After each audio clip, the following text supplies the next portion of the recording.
एक सामाजिक सेवक, खासकर अधिवक्ता सामाजिक सेवक के रूप में लोकप्रिय हैं और सभी लोग इनको पहचान एक सामाजिक अधिवक्ता सेवक के रूप में दे रहे हैं। और यही बार में भ्रष्टाचार की बात आज चरम सीमा पर है और इसमें कोई भी दो मत की बात नहीं है कि यहाँ भ्रष्टाचार व्याप्त है, अनियमितताएं हुई है, मॉडल्स रूल की अवहेलना हुई है। यहाँ तक भी कहा गया है कि मॉडल्स रूल्स झुनझुना है जो कि उन्हीं के द्वारा प्रोजेक्टेड व्यक्तियों के द्वारा किया गया है जो भ्रष्टाचार में पहले लिप्त थे।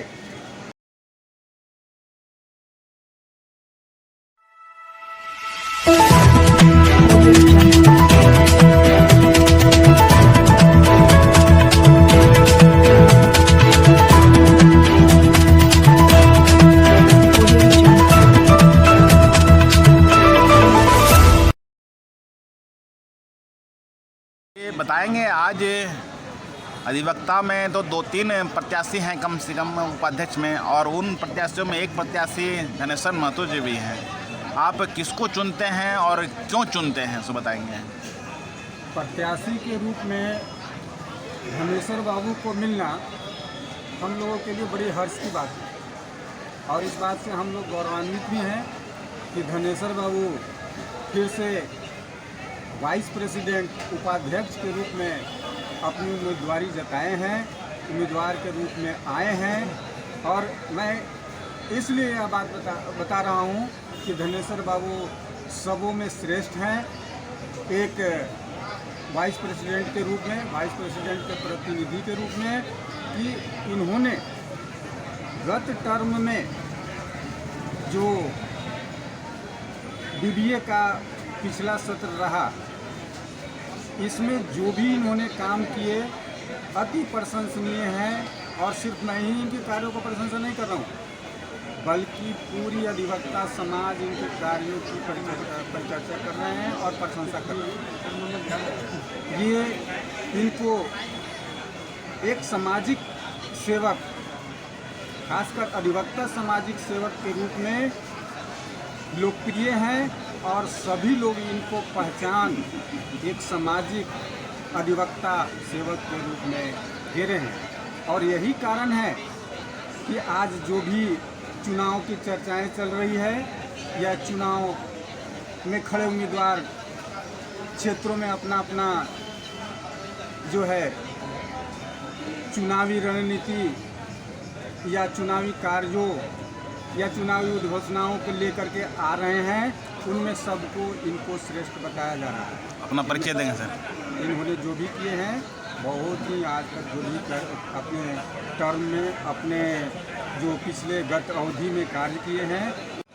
बार में भ्रष्टाचार की बात आज चरम सीमा पर है और इसमें कोई भी दो मत की बात नहीं है कि यहाँ भ्रष्टाचार व्याप्त है, अनियमितताएं हुई है, मॉडल्स रूल की अवहेलना हुई है।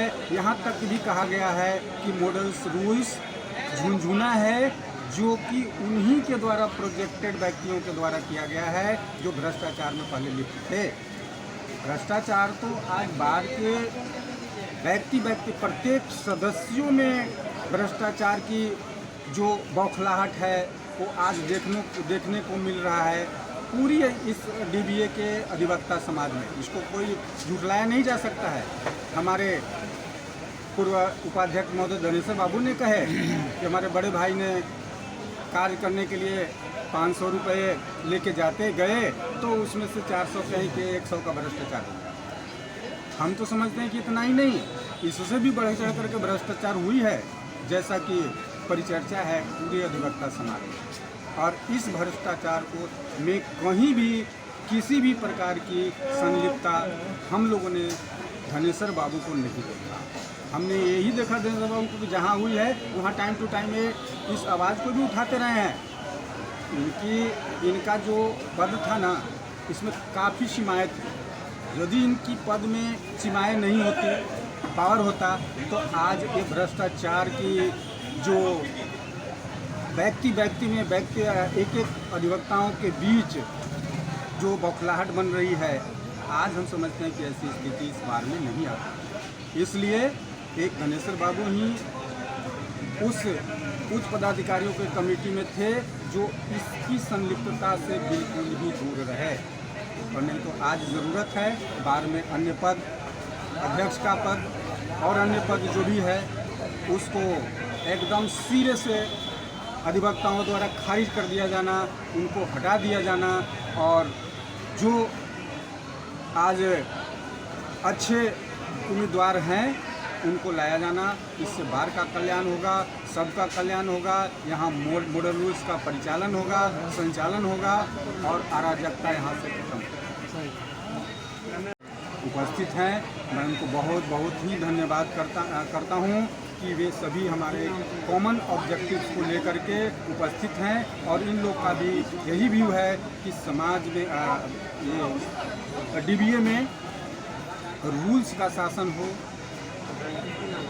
डीबीए